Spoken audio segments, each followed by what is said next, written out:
God, everyone is welcome with open arms, even robots. Like it or loathe it, ChatGPT is part of society and now part of the congregation.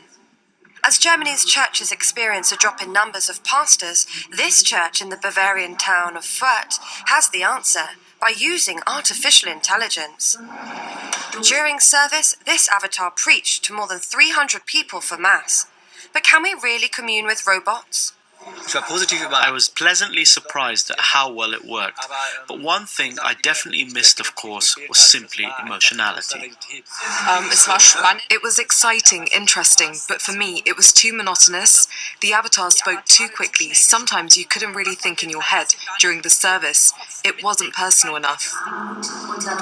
So, in this church, worshippers are no longer inspired by the words of a preacher. And while some may say this is sacrilegious, the theologian behind it insists this is the future of worship. I would say 98% comes from the machine, generally speaking. And what we're going to see is an effort of us as human beings staying out of the church service. The 40-minute service saw the bot writing the sermon, prayers, and even accompanying music. Intrigued and filled with anticipation, churchgoers queued for an hour to get front pew seats and find out just how it works.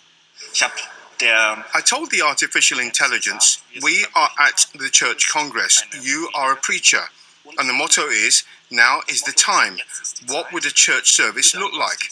And then it spits out a rough framework first. And then you say, okay, now why don't you do this introduction? And then she writes this introduction. And that goes on and on. You end up with a pretty solid church service, I would say.